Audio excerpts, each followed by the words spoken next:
भगवत्पादं शङ्करं लोकशङ्करः शङ्करं शङ्कराचार्यं केशवं बादरायणं सूत्रभाष्यकृतौ वन्दे भगवन्तौ पुनः पुनः तदा शिवसमारम्भाम् शङ्कराचार्यमध्यमाम् अस्मदाचार्यपर्यन्ताम् वन्दे गुरुपरम्पराम् वन्दे गुरुपरम्पराम्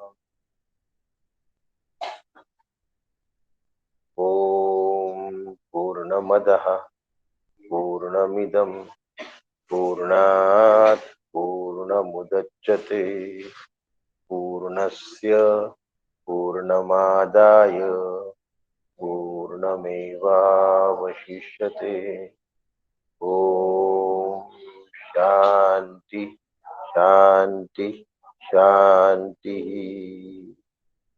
श्री गुरुभ्यो नमः हरिः ओम।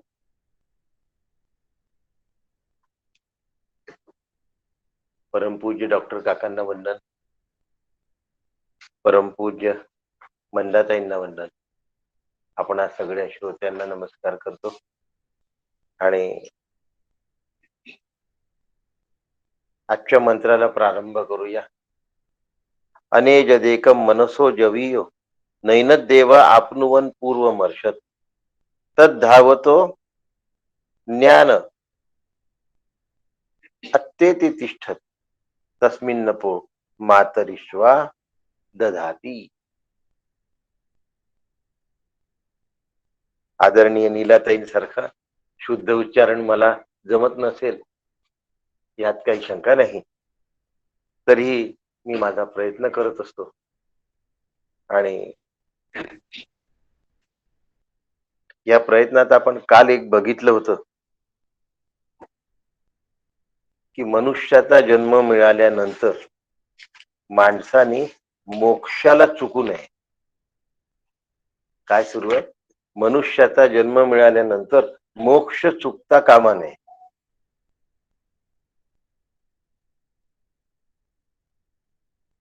ज्या कामासाठी नियुक्ती झाली ते जर कार्य मी केलंच नसेल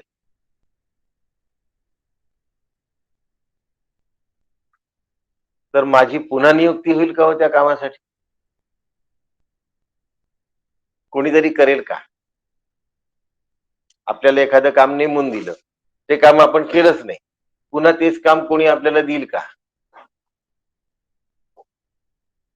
तसं मनुष्य जन्मासाठी आपली नियुक्ती झालेली नाही, मनुष्य जन्म आपला मोक्षासाठी योजला गेलेला आहे। मनुष्य जन्मासाठी नियुक्ती नाही आहे, मोक्षासाठी मनुष्य जन्माची नियुक्ती आहे। मनुष्य जन्म का मिळाला? मला मोक्ष मिळाला पाहिजे म्हणून मिळाला। आता जे मिळवण्यासाठी मनुष्य जन्म मिळाला तेवढंच जर माझं मी गमावलं तर मला पुन्हा परमेश्वर मनुष्य जन्म देईल का? देणार नाही। पक्क लक्षात ठेवा। गावामध्ये मोठमोठ्या पाट्या लागल्या आहेत आणि त्या पाट्यांचे प्रवक्ते हे सांगतात की माणसाचा जन्मानंतर माणूसच होतो आणि उंदरानंतर उंदीरच होतो। त्यांचं तत्वज्ञान भगवद्गीता सांगते असं सांगतात, परंतु शुचिनाम क्षेमिताम गेहे योग भ्रष्टो विजायते अथवा योगिनामेव कुले भवती धीमताम या भगवद्गीतेच्या सिद्धांताच्या विरुद्ध आहे त्यांचं। पण गावात मोठे मोठे बॅनर्स आहेत आणि मोठे मोठे कार्यक्रम महत्वाच्या चौकांमध्ये होतात आहे। तत्वज्ञान उपनिषद काय सांगतं, भगवद्गीता काय सांगतं हे आपल्या लक्षात आलं पाहिजे। म्हणून ही महद्भाग्याची घडी दौडव नये परवडी घ्यावी आत्म्यावरी उडी धडधडून। मोक्षासाठी कसं वाटचाल केली पाहिजे? झडझडून वाटचाल केली पाहिजे। मोक्ष हा माझ्या जीवनाचा केंद्रबिंदू असला पाहिजे.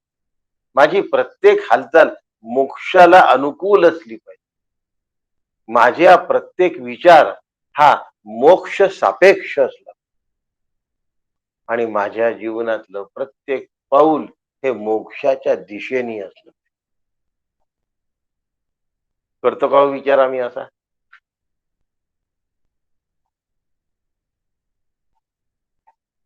चंद्रावर जाऊन पोहोचलो तर एवढा आनंद मिळतो. ब्रह्मस्वरूप झाले तर केवढा आनंद मिळेल. चंद्रावर जाऊन पोहोचेपर्यंत चंद्राचा आनंद आहे. तिथे पोहोचल्यानंतर तिथून सूर्यावर जायची तयारी चालू आहे. सूर्यावर जाण्याचा टप्पा चंद्र आहे. अमेरिका काय प्रयत्न करते आहे की पुढचं जे अंतरिक्ष केंद्र आहे ते चंद्रावर उभं करायचं आणि तिथून उड्डाण भरायची आवड सूर्याकडची. म्हणजे पुन्हा चंद्रावर जाऊन समाधान पावलो का हो आम्ही? आम्हाला सूर्यावर जायचं. तिथे काय आहे बघा. याचा अर्थ असा की खरा आनंद केवळ आत्मप्राप्तीमध्ये आहे, कारण त्यानंतर काही करायचं नाही. आहे का काही करायचं? त्यानंतर काही करायचं नाहीये. म्हणून महत्भाग्याची घडी दौडो नये परवडी, घ्यावी आत्म्यावडी उडी झडझडोनी. काय काकांचं ओवी आहे. शंकर भाष्यामध्ये हे दिलेलं आहे. म्हणून म्हणतात मनुष्य देहाचे लेणे अकस्मात ये भाग्याने, तेथेची, हा चीला फार महत्व आहे. तेथेची आत्मा जाणणे नियोजित.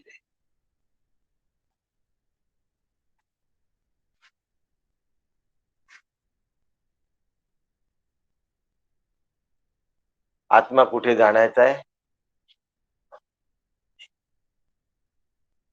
मनुष्य देह रूपी दागिना. दागिना केव्हा होतो? सोन्याचा आहे हे कळलं की होतो. म्हणजे दागिन्यातलं सोनं गवसलं की तो दागिना होतो की नाही. तसं मनुष्य देहात आत्मा गवसला की मनुष्य देह लेणं झालं. तोपर्यंत काय आहे?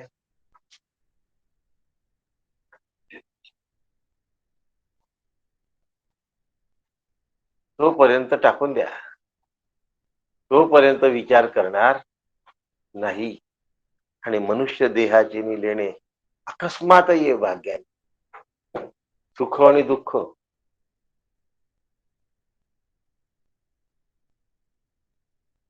हे मनुष्य देह मिळाल्यानंतर मिळत. पण पाप आणि पुण्य समसमान होणं हे अत्यंत भाग्याची गोष्ट आहे. 3 पाप केले आणि 3 पुण्य केले म्हणजे समसमान झालं असं समजू नका. इथला बॅलन्स फार काय आहे, नाजूक आहे आणि खूप संवेदनशील आहे. इथला बॅलन्स कसा आहे? अत्यंत संवेदनशील आहे.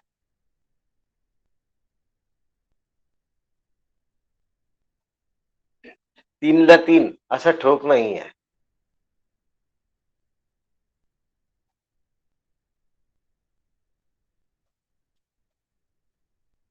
पूर्वी लाकूड मोजण्याचा तराजू येत असे, माहिती आहे सगळ्यांना. चांगला मोठा ढोबळ. पण त्यात एक लाकूड जास्त टाकलं काय आणि एक लाकूड कमी टाकलं काय खूप फरक पडत नव्हता त्या तराजू.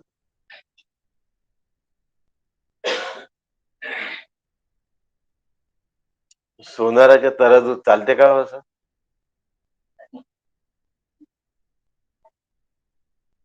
तिथे गुंज भर कमी जास्त चालत नाही. मिलीग्रॅमचा फरक चालत नाही. ग्रॅम तर सोडाच, मिलीग्रॅमचा फरक चालत.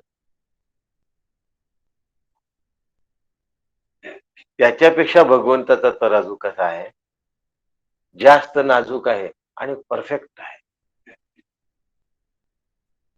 म्हणून 4 पाप केले आणि 4 पुण्य केले म्हणजे पाप पुण्य समान झालं असं चुकून सुद्धा समजू नका. मग कसं आहे, पापाचं फळ ते दुःख आणि पुण्याचं फळ ते सुख हे भोगावे लागते. आणि हे भोगता भोगता एखाद्या वेळेला अवचित केव्हा तरी ते समसमान पातळीवर येत. किती योनी फिरतोय? 84 लक्ष उणा एक. मनुष्य सोडून 84 लक्ष उणा एक. चाललाय फिरणं, चाललाय फिरणं, चाललाय भोगणं, चाललाय भोगणं. एक वेळ अचानक काय येऊन जातं, पाप पुण्य समसमान पातळीवर येतं, तेव्हा मनुष्य जन्म मिळतो. आणि म्हणून हे लेणं आहे. इथे आत्मा गवसतो आणि इथेच फक्त आत्मा गवसतो. दुसरीकडे आत्मप्राप्ती होण्याची शक्यता नाही. मनुष्य जन्माचे मी लेणे अकस्मात ये भाग्याने. तेथेची आत्मा जाणणे नियोजिले.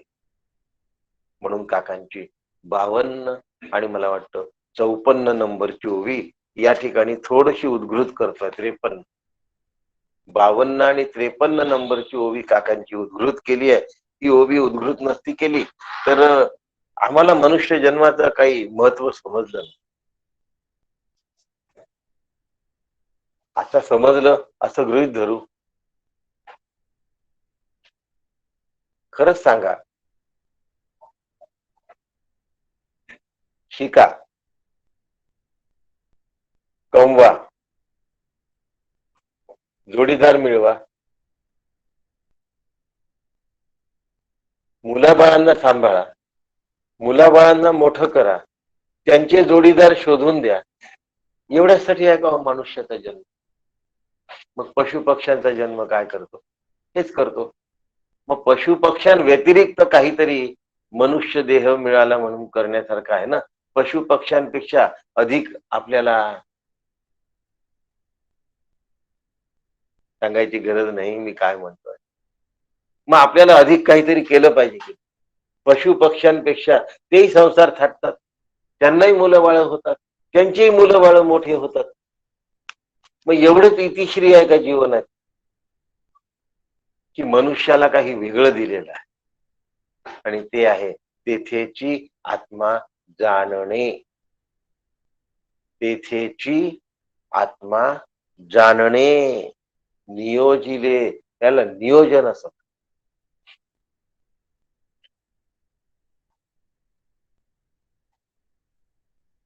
योजन शब्दाचा अर्थ ठरवणे असा. योजिले आणि नियोजिले शब्दाचा अर्थ पक्क तसंच.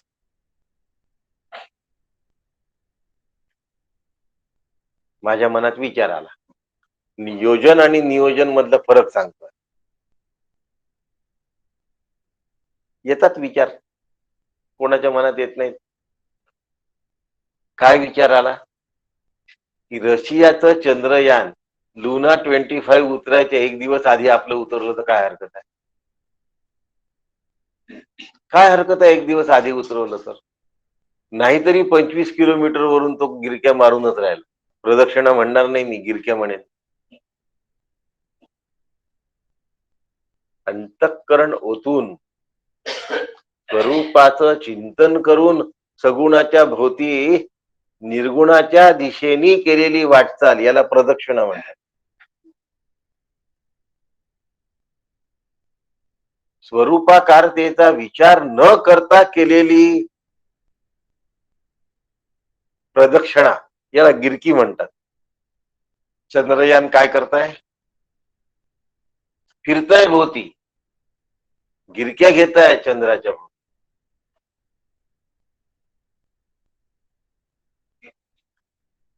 नियोजन आणि योजन हा विषय सुरू आहे. मग 2-3 दिवस आधीच उतरवलं तर काय हरकत आहे? चालत नाही. का नाही चालत? ह्याचं कारण असं, की आता जर ते 2-3 दिवस आधी उतरवलं तर तिथे अंधार आहे, तिथे सूर्योदय झालेला नाही आणि पाहिजे त्या प्रमाणात स्पष्टता नाही आहे उतरण्याच्या दृष्टीने, गडद अंधार असल्यामुळे. -200 पर्यंत टेम्परेचर असू शकतं असा अंदाज आहे. मायनस -200 पर्यंत टेम्परेचर असू शकतं, म्हणून तिथे बर्फ असू शकतो, म्हणून तिथे पाणी असू शकतं, म्हणून मग तिथे मनुष्य वस्ती होऊ शकते, म्हणून आपण दक्षिण ध्रुव निवडलाय. चंद्राचा दक्षिण ध्रुव का निवडलाय? मग आता अंधारात उतरवून द्यायचं, ते रुतलं फसलं म्हणजे सगळी मोहिमेचं काय झालं? म्हणून योजना वेगळी आणि नियोजन वेगळं.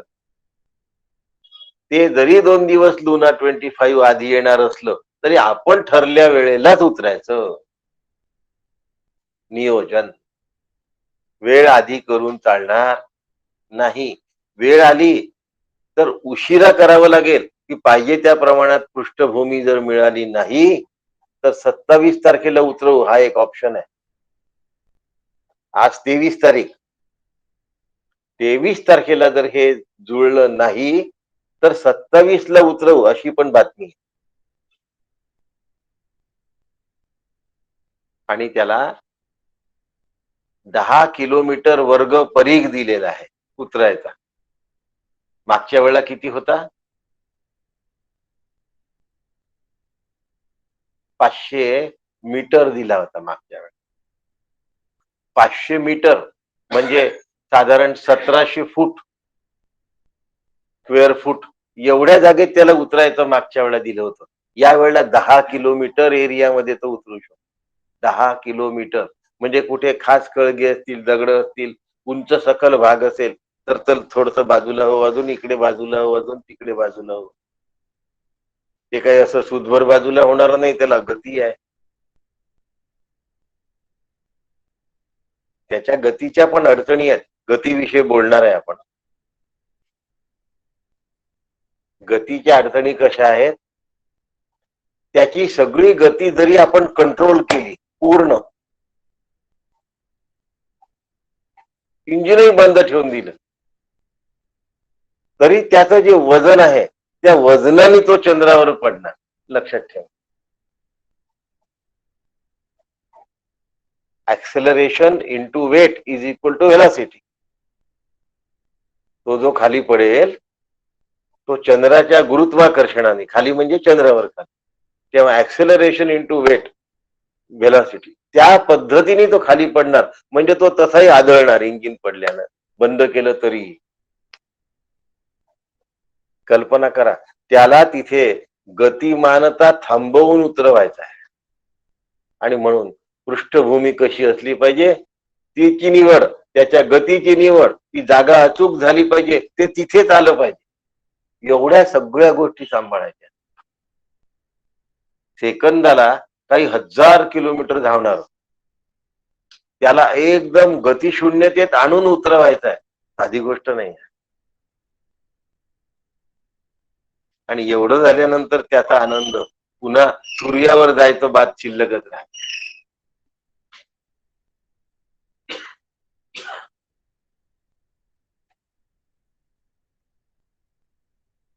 आत्म्याची त्याच्यापेक्षा वेगळी गंमत आहे. अनेज देकम मनसो जवियो, आजचा श्लोक मंत्र, आजचा मंत्र. अनेज देकम मनसो जवियो. म्हणून आत्मा जाणणं मनुष्य देहामध्ये गरजेचं आहे. अकस्मात ये भाग्याने तेथेची आत्मा जाणणे नियोजिले. मी नियोजन शब्द सांगत होतो. योजन आणि नियोजन, गिरके आणि प्रदक्षिणा या गोष्टींमधले फरक सांगितले आणि आता मी नियोजन सांगतो आहे. आत्मतत्व स्वरूपापासून न ढळणार आहे. कसं आहे आत्मतत्व?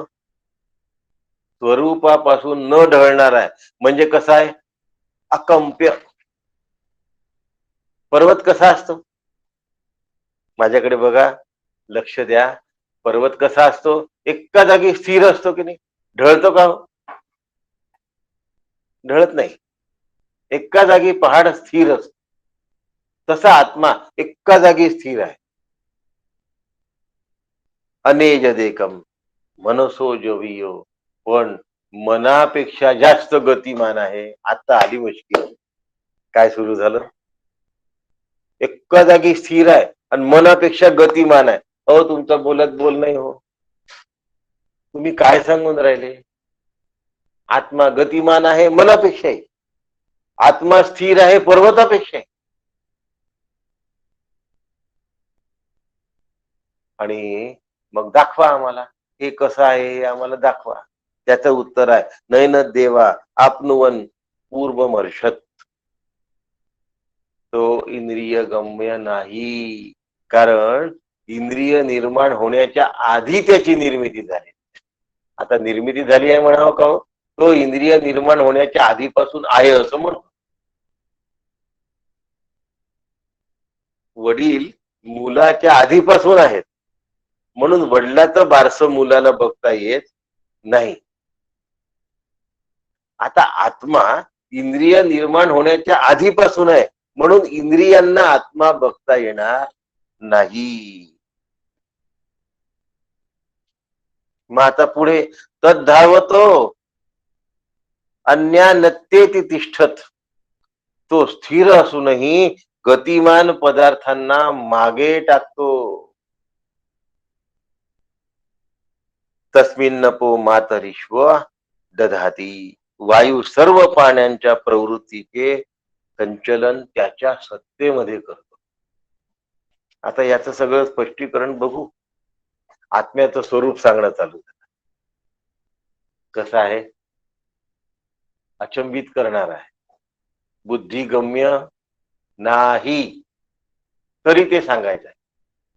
आज दुपारी नगर दासबोधवर ब्रह्मनिरूपण आहे. ब्रह्मनिरूपणही उपनिषदातले सार आहेत बघा. समर्थांचा दुसरा समास आणि दशक कोणता आहे? दशक आठवत नाही मला. आठवा असावा. सातवा दशकातला दुसरा समास आज घेणार आहे. काल आणि परवा हिनी पहिला समास घेतलाय. चतुर्दश ब्रह्माचा दशकाचं नाव आहे आणि त्यातला दुसरा समाज आज ब्रह्मनिरूपण घेतोय दुपारी 3:30 वाजता. हे सगळं वर्णन असंच आहे. मग आता याचं वर्णन बदल स्पष्टीकरण करूया. आज दुपारी सुद्धा असं स्पष्टीकरण फार सुंदर आहे, फार गोड आहे, फार रमणीय आहे, फार आनंददायी आहे. आणि ते बुद्धिगम्य नाही. बुद्धीला काय करावं लागते? सूक्ष्म करावी लागते. बुद्धीला सूक्ष्म करावी लागते. आमची स्थूल बुद्धी आहे. अनेजत न एजत इति अनेजत. अन शब्दाचा अर्थ वर्जित असा होतो आणि एजत शब्दाचा अर्थ चलन असा होतो. आत्मा चलन वर्जित आहे म्हणजे आत्मा चालत नाही. आणखीन एक शब्द आहे, आत्म्याला हालचाल नाही, आत्म्याला विकार नाही, आत्म्याला कंप नाही. एजत शब्दाचा एक अर्थ कंप असा सुद्धा होतो. हालचाल हाही एक अर्थ होतो. विकार हाही एक अर्थ. पुष्कळदा काय होतं की दुधाचं दही होतं, ते दूध तिथेच राहतं पण ते दही झालेलं. म्हणजे जागा बदलली नाही पण स्वरूप बदललं. आत्मा तसा पण बदलत नाही. जागा बदलत नाही पण स्वरूप बदललं. असं सुद्धा आत्म्याचं होत नाही. म्हणून ज्याला कंप नाही, ज्याला चलन नाही, ज्याला हालचाल नाही, ज्याला विचलितता नाही, तो अनएजत. भाष्यकार आचार्य म्हणतात स्वावस्थाप्यच्युती तद्वर्जितम सर्वदैक रूपम मिथ्यर्थ. काय म्हणतात? आपल्या अवस्थेपासून चित्त न होण्याजोगा पण सदैव एकरूप असलेला, आपल्या अवस्थेपासून तो कधीच च्युत होत नाही, स्वरूपापासून तो कधी च्युत होत नाही. च्युत म्हणजे घरंगळणे. जो च्युत नाही होत स्वरूपापासून त्याला अच्युत म्हणतात. म्हणून भगवंताचं नाव काय आहे? अच्युत. आणि जो स्वरूपाला विसरतो त्याला चुतिया म्हणतात. म्हणजे चुतिया ही शिवी किती चांगली आहे. जर कोणी म्हटलं अरे मी स्वरूपाला विसरलो का, असा विचार मनात यायला काही हरकत आहे का? पण येणार नाही. आम्ही रूढीचे अर्थ सोडणार नाही. आम्ही वेदांताचे अर्थ घेणार नाही. काल परवा राक्षस शब्द सांगितला होता. असुषु रमते इति असुर, हा राक्षस अर्थ आम्ही घेणार नाही. आम्ही आपला तो काळा कबिल्ल दात हे अशा प्रकारचे अर्थ आम्ही आमच्या डोक्यात बसवून घेणार आणि आम्ही स्वतःमध्ये बदल करणार नाही. आणि बदल केल्याशिवाय हे काहीही होत नाही. आपला विषय सुरू आहे, भगवंत अच्युत आहे, कारण भगवंत स्वरूपापासून ढळत नाही. स्वरूपच भगवंत आहे. पण आता भग शब्द आलाय, सर्व व्याप्ती.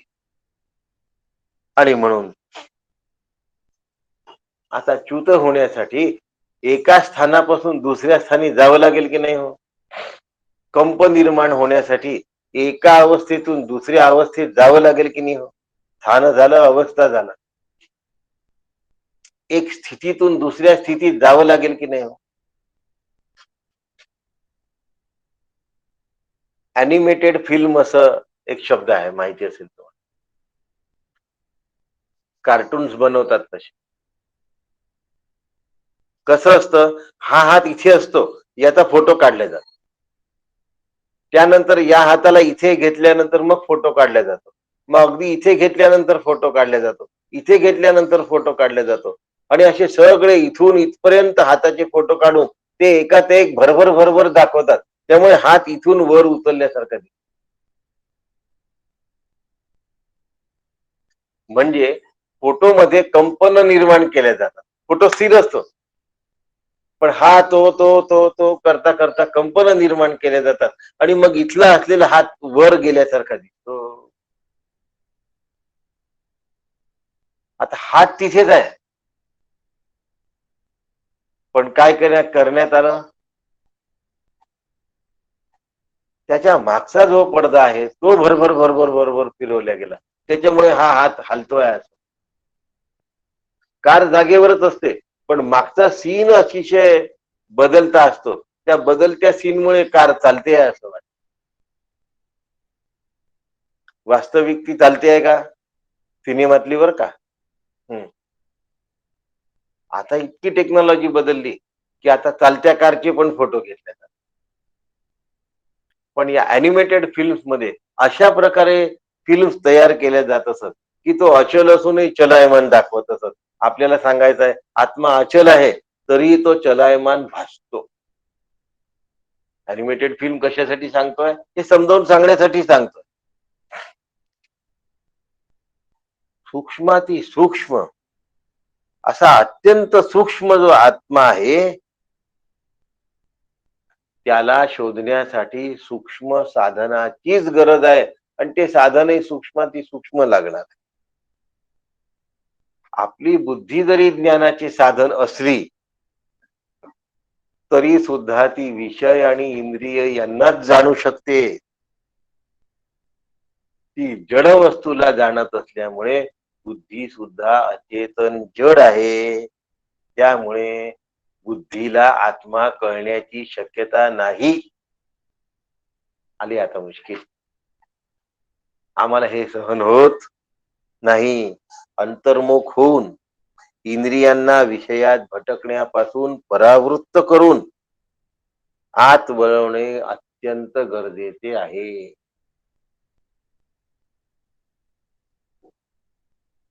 आणि त्यासाठी व्यवहारात न रमता आतल्या स्वरूपाच्या सूक्ष्मतेचा वेध घेणारी बुद्धी तयार करावी लागेल. अभ्यासाने मन हळूहळू सूक्ष्म होईल. आता मन बुद्धी म्हणता म्हणता अंतःकरण समजा,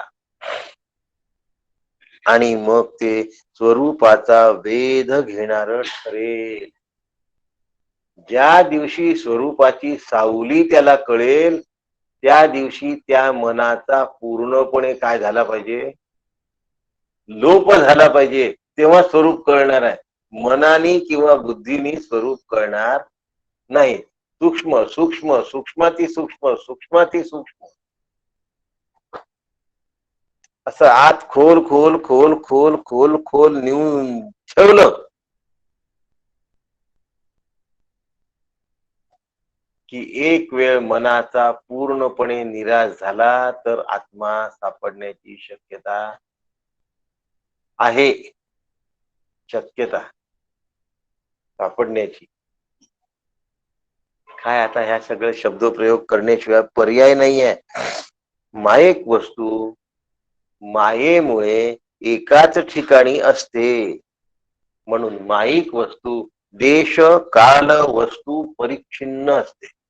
माईक वस्तू कशी आहे, देश काल वस्तू परिच्छिन्न आहे.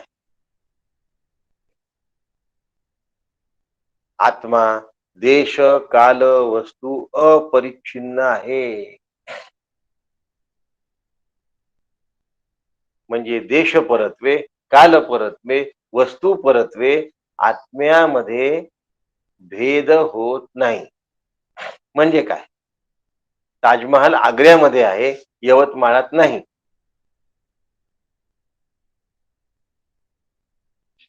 देश परिच्छिन्नता. ताजमहाल शहाजहाननी बनवला, आज बनवलेला नाही, काल परिच्छिन्नता. वस्तू परिच्छिन्नता असा असा आहे, तसा तसा नाही, वस्तू परिच्छिन्नता. म्हणून माईक वस्तूला देश काल वस्तू परिच्छिन्नता आहे. परिच्छिन्न शब्दाचा अर्थ भेद, विभागलेली. ती देशाने विभागली आहे, कालाने विभागली आहे आणि आकाराने विभागलेली आहे. देश काल वस्तू याला परिच्छिन्न म्हणतात. आत्मा देशाने विभागलेला नाही, कालाने विभागलेला नाही, आकाराने विभागलेला नाही. म्हणून आत्मा देश काल वस्तू अपरिच्छिन्न आहे. समजलं का? घोटाळा होणार नाही. कशासाठी हे सगळं सांगून राहिलो? आत्म्याचं वर्णन एवढं सगळं सांगण्याची गरज काय आहे?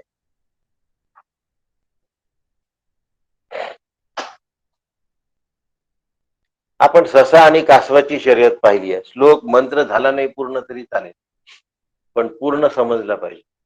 आपण ससा आणि कासवाची शर्यत शिकलो आहे लहानपणी.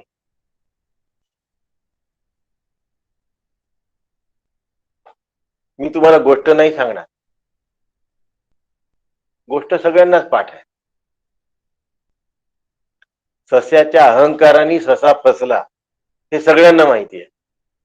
आपला तो विषय नाही आहे या गोष्टीचा. या गोष्टीचा विषय आहे, या शर्यतीमध्ये एका ठिकाणून दुसऱ्या ठिकाणी जाण्याची शर्यत होती. कशाची शर्यत होती? ससा आणि कासवाची शर्यत कशाची होती? एका जागेवरून दुसऱ्या जागेवर धावण्याची शर्यत होती. शब्द आता वापरूया. कासवाचं गतिमान चालण्याला धावणं म्हणा. एक लहान मुलं असतं ते धावतं आणि म्हातारा माणूस असतो हातात काठी घेऊन, तोही धावतो. आता म्हाताऱ्या माणसाच्या धावण्याला लोक जरी चालणे म्हणत असतील तरी त्याच्या मानाने तो जरा गतिमान चालतोय म्हणून धावणं. ससा आणि कासव, यात कासव आपल्या ताकदीपेक्षा थोडा गतिमानतेने चालतोय म्हणून त्याला धावणं असं. म्हणून हत्तीही धावतो आणि घोडाही धावतो. हत्ती धावत नाही असं नाही, कासवही धावतोय आणि ससाही धावतोय. आता धावणं समजलं, काय काय समजवावं लागेल उपनिषदांसाठी काही सांगता येत नाही. आता धावणं समजलं तर मनही धावतं. कसं धावतं? सैरा अन्वैरा. पाठ आहे सगळ्यांना. पाठ आहे का हो? अनुभवाचा भाग, नुसतं पाठ नाही. आत्ता इथे तर थोड्या वेळात वंजेला, जुनी शब्द आहे बरं का हा. वंजेला शब्द हा जुना आहे. आजकाल लोक दिल्लीला म्हणतात, पूर्वी वंजेला गेलं म्हणतात. आत्ता इथे, थोड्या वेळात तिथे. आत्मा पण असाच धावतो. हो, तुम्ही आत्ता म्हणत होते, काय म्हणत होते? आत्मा इथून तिथे धावत नाही, आत्मा कंपन पावत नाही, आत्मा हालत नाही. आता तुम्ही म्हणता आत्मा पण धावतो. आता तसा आणि कासव तुम्हाला का सांगितलं हे आत्ता कळेल. आता शर्यत लागली आहे आत्मा आणि मन यांची. कोणी लावली? शंकराचार्यांनी. कशामध्ये लावली? उपदेश शास्त्रीमध्ये लावली. आत्मा आणि मन यांच्या धावण्याची शर्यत लावली. कोण जिंकायला पाहिजे? मन. करेक्ट. पण झालं असं की ती मन ठरलेल्या जागी पटकन जाऊन पोहोचलं. आत्मा तिथे हजरच होता. मनाला वाटलं आपण हारलो, म्हणून मनाने सांगितलं दूरचं अंतर घ्या, हे 100 मीटर मध्ये नाही जायचं आपल्याला, थाउजंड्स ऑफ मीटर्स मध्ये आपण शर्यत लावू. आणि मन आणि आत्म्याची थाउजंड्स ऑफ मीटर मध्ये शर्यत लागली. कशी शर्यत लागली? पृथ्वी ते चंद्र.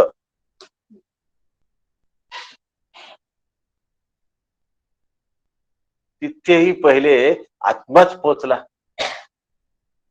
आता तिथे पहिले आत्मा पोचला हे कोणी म्हटलं? आत्म्याने नाही म्हटलं, हे मनाने म्हटलं. का? कारण मनाला तो तिथे जाऊन पोचलेला दिसला म्हणून. का बरं मनाला जाऊन तिथे पोचलेला दिसला? मन आधी इथे होतं आणि नंतर तिथे गेलं म्हणून. आणि आत्म्याला का दिसलं नाही? आत्मा आधी इथेही आहे आणि आत्मा आधी तिथे पण. त्यामुळे प्रत्येक ठिकाणी मनाला वाटते हा आत्मा आधी कसा पोचतो?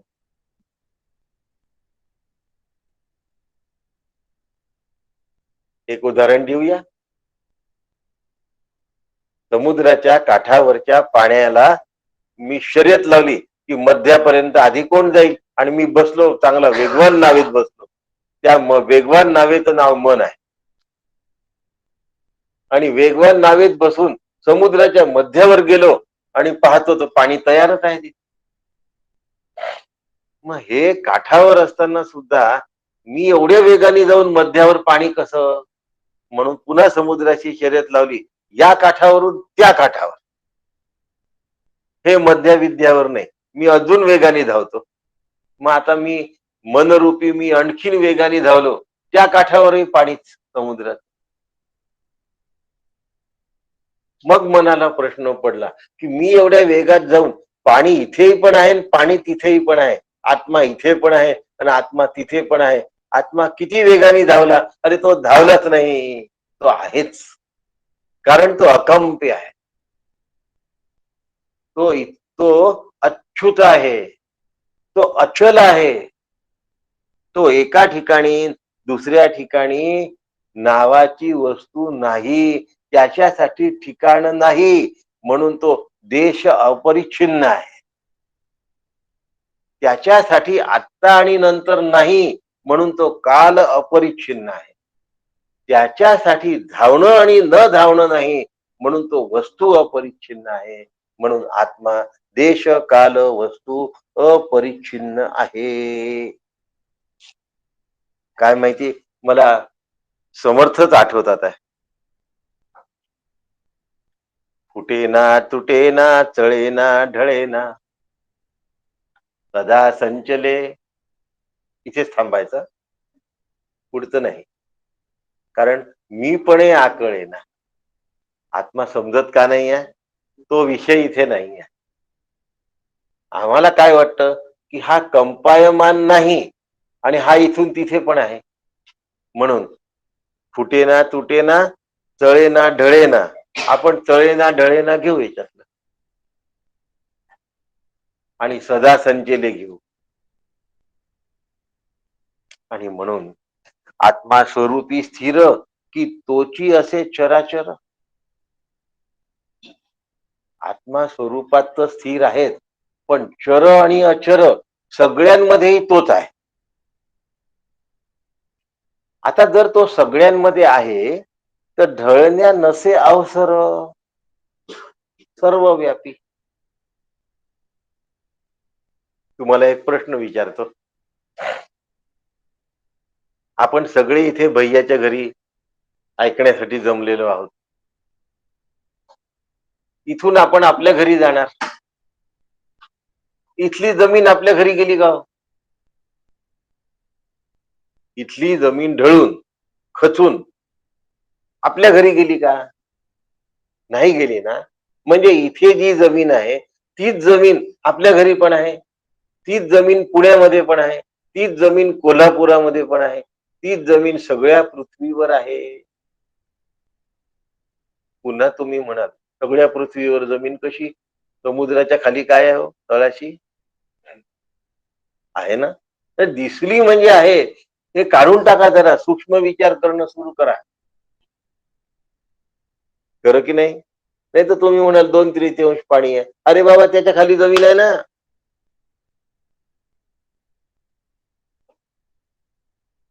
सूक्ष्मतेचा विचार करा. असा आत्मा सर्व व्याप्त आहे. असा आत्मा काय बुद्धीला द्यावं लागतं की नाही जरा? शब्द वापरतो, किती जणांना माहिती माहित नाही. तासावं लागेल. काय शब्द आहे? आपल्याकडे आहे जरा वऱ्हाडात हा शब्द. मला माहित नाही मराठवाडा पुण्याकडे हा शब्द आहे का. तासणे नाही तर मग इंग्रजी शब्द आहे शार्पनर.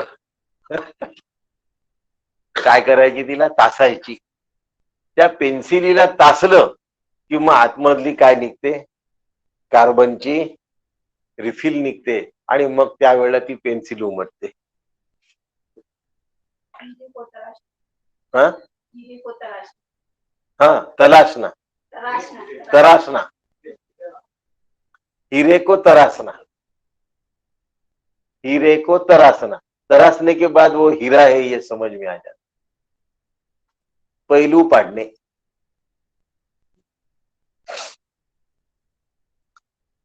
एको देवः सर्वभूतेषु गूढो सर्वव्यापी सर्वभूतांतरात्मा कर्माध्यक्ष सर्वभूताधिवासः साक्षी चेता केवलो निर्गुणश्च.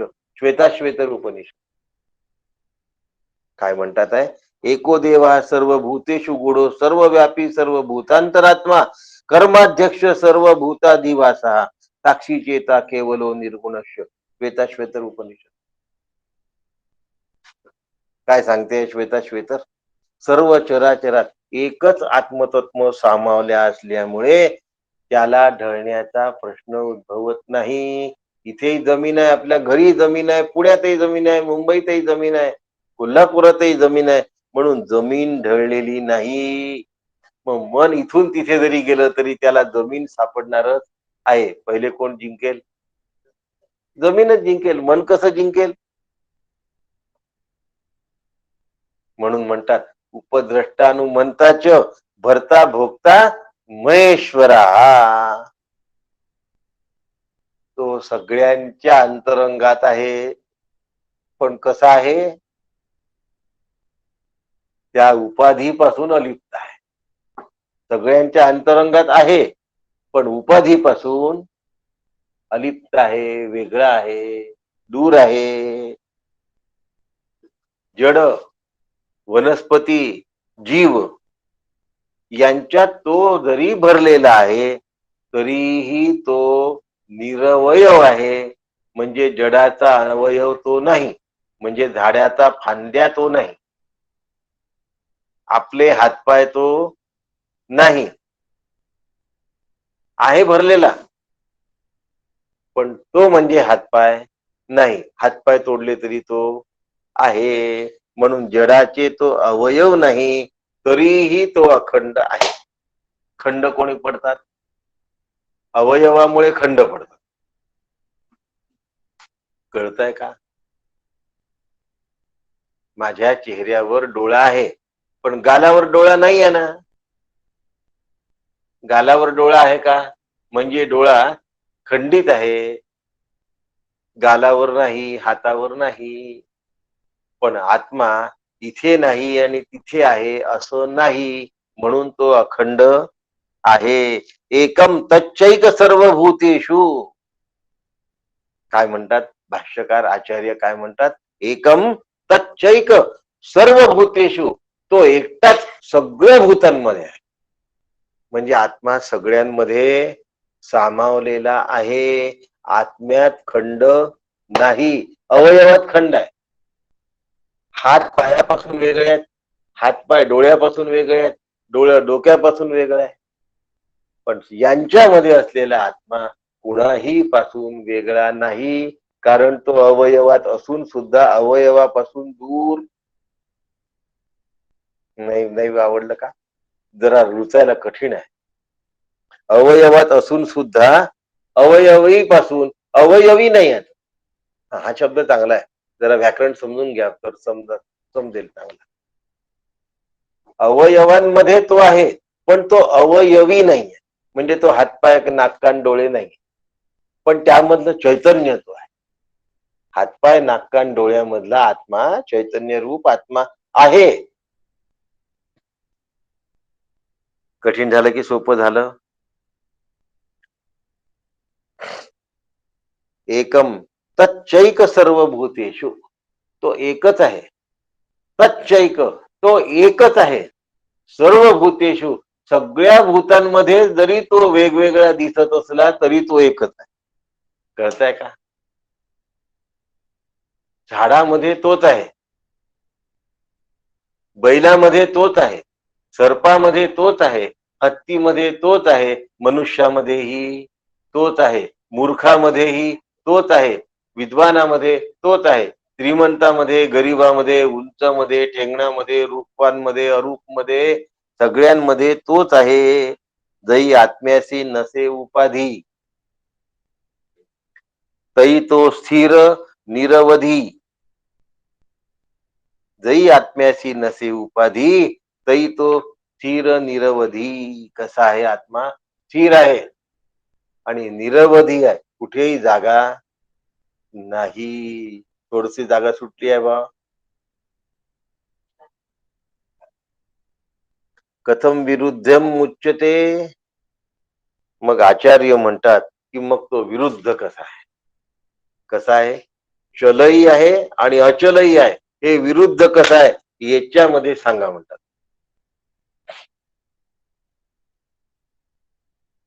आता सोनियाचे मणी केले, सोनियाचे सुती ओविले.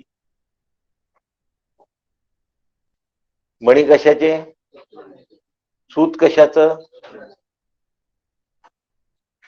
आता मणी सोन्यापासून भिन्न आहे का? सूत सोन्यापासून भिन्न आहे का?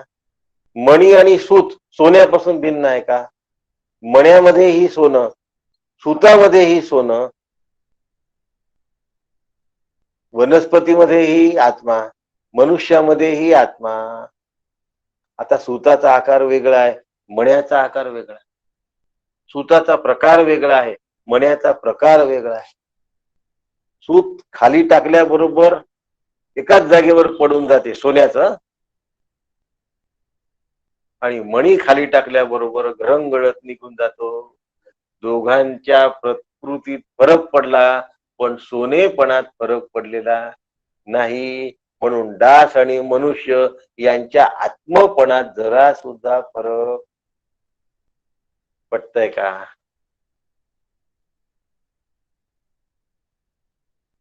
मेहनत करायची आहे, बुद्धीला पटवण्याची मेहनत आहे ही सगळी. जी मेहनत आहे ना, गिऱ्हाईक पटवणं सोपं आहे, घरच्या माणसांनाही वेळ आली तर पटवणं सोपं आहे, पण बुद्धीला पटवणं फार कठीण आहे. कारण अनंत जन्मांचे संस्कार आहेत. मी देह आहे असा अनंत जन्मांचा संस्कार आहे, मी स्थूल आहे असा अनंत जन्मांचा संस्कार आहे. आणि अजूनही तोच संस्कार करतो, कारण आम्ही सोफा सेट बघतो, आम्ही कार बघतो, आम्ही घोडा बघतो, आम्ही गाय बघतो, आम्ही बिल्डिंग बघतो. म्हणजे पुन्हा त्या बुद्धीवर स्थूलाचेच संस्कार करतो. आमचा अभ्यास आहे की अनभ्यास आहे? म्हणून त्यात संवित बघायचं. काय बघायचं? पंचदशीचं प्रकरण क्रमांक 1 संवित बघायचं. संवित म्हणजे आत्मा, संवित म्हणजे चैतन्य, संवित सच्चिदानंद स्वरूप आहे. मग चालत असलेल्या माणसात, उभ्या असलेल्या झाडामध्ये आणि एका ठिकाणी स्थिर असलेल्या दगडामध्ये सुद्धा तेच संवित तितकंच तेवढंच आणि तसंच आहे. याला अभ्यास म्हणतात. कोणाला पटवायचं आहे हे? बुद्धीला.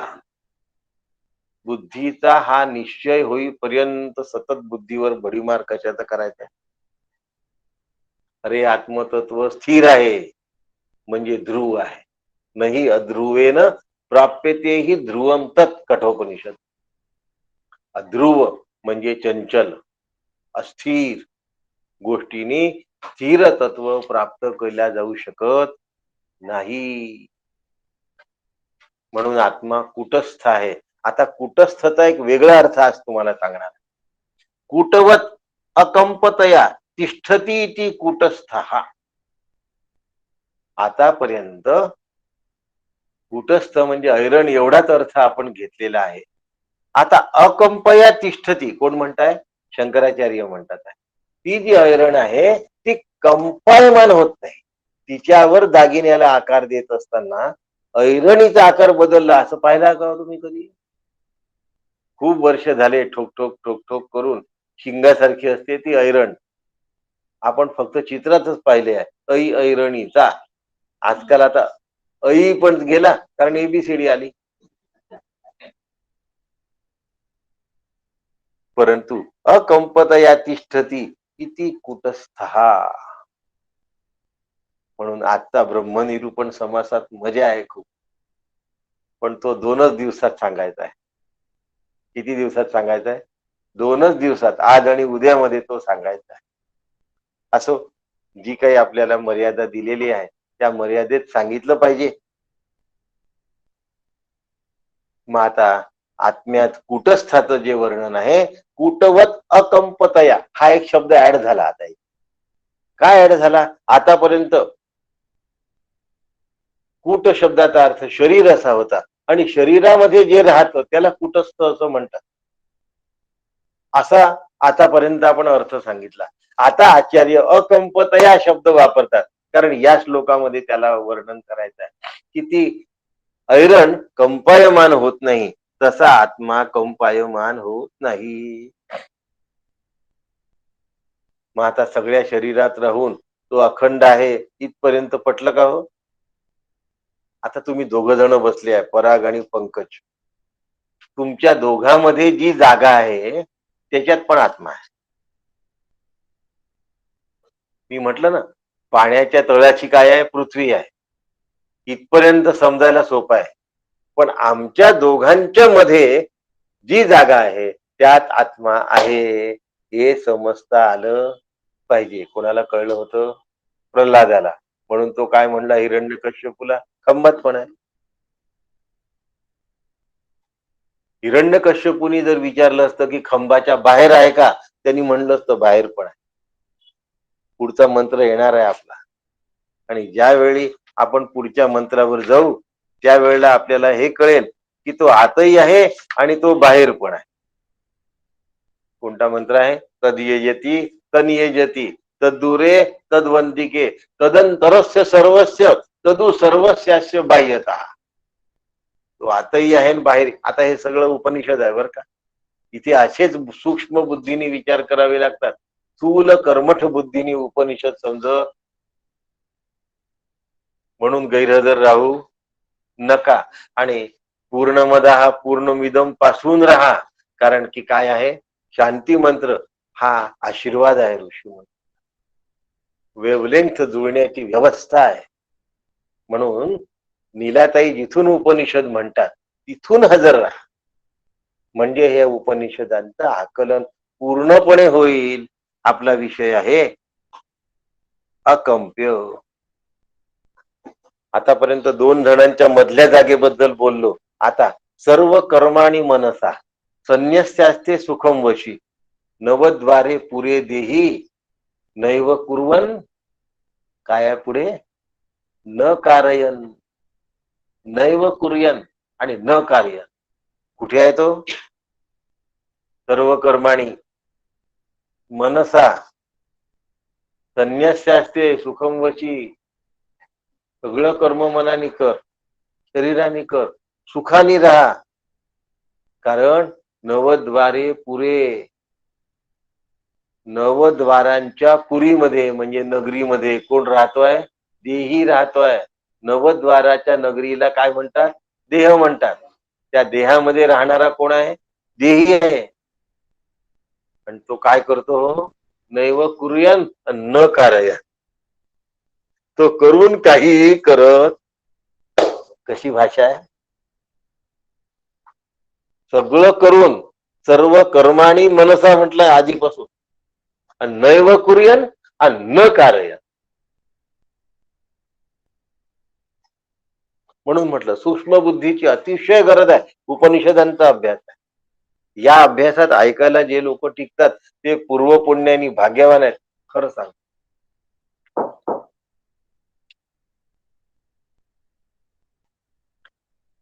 अजून एक श्लोक आहे पश्चन शृण्वन स्पृशन जिग्रन अश्चनन गच्छन स्वपश्वसन प्रलपन विसृजन गृह्णन उन्मिशन निमिशन नपी इंद्रियार्थेषु वर्तन्त इति धारयन पश्चन शृण्वन स्पृशन जिग्रन अश्नन गच्छन स्वपश्वसन सगळं करतोय पाहतोय श्वास घेतोय पश्चन स्पृशन स्पर्श करतो आहे सगळं होत आहे आणि पुन्हा नैव कुर्यन न कारयन तो काहीही करत नाही जरी पाहताना दिसत असला तरी ऐकताना दिसत असला तरी स्पर्श होत असताना दिसत असला तरी आत्म्याला स्पर्श होत नाही आत्मा ऐकत नाही आत्मा पाहत नाही आत्म्याशिवाय पाहिल्या जात नाही आत्म्याशिवाय ऐकल्या जात नाही प्रेताला ऐकता येते का आत्म्याशिवाय केल्या जात नाही आत्मा काही करतो का काहीच करत नाही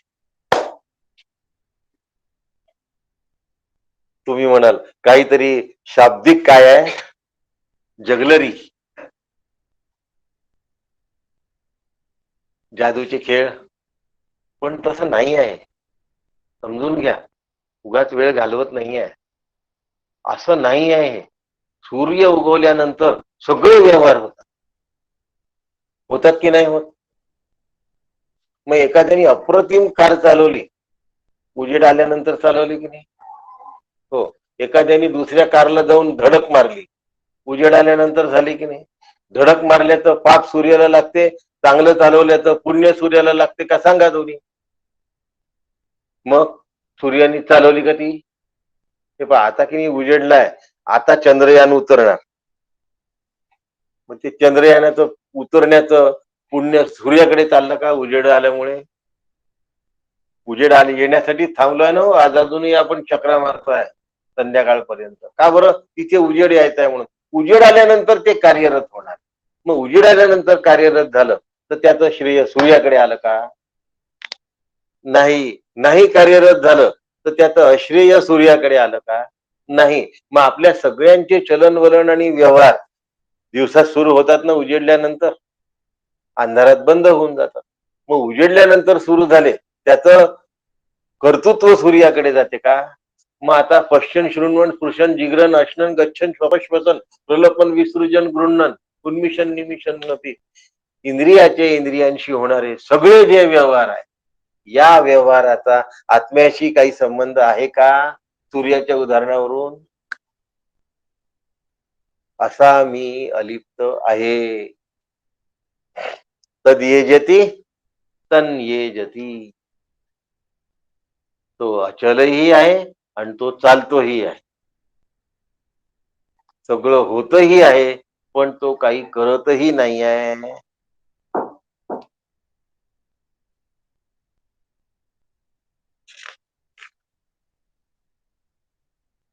मग आता हे विरोध कसा आहे हा विरोध आत्मवत ध्रुव स्थिर असून निश्चल न हरणारा आहे मनापेक्षा वेगवान आहे हे सगळं विरोध आम्हाला अजून स्पष्ट करून सांगा.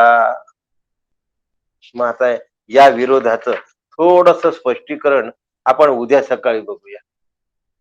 आणि मनसो जवियो, मनसो जवियो या ठिकाणी आपण उद्या बघणार आहोत. मनसो जवियो नैव देवा आपनुयन पूर्वमर्षत. हा थोडासा भाग आपण उद्या सकाळी बघू. मला जरा बैठक तयार करायला वेळ लागला, कारण की मूळ जो बेस आहे आपल्या बुद्धीची पकड जी आहे ती नीट जर झाली नाही तर उपनिषदाचा मंत्र होऊन जाईल.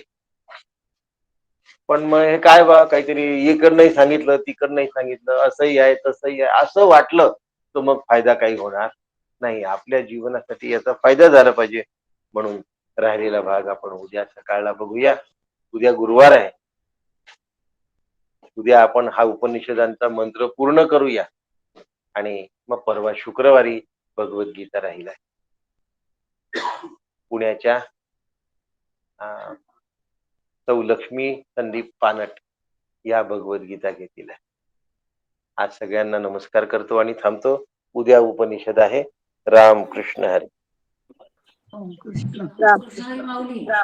रामकृष्ण हरी काका. राम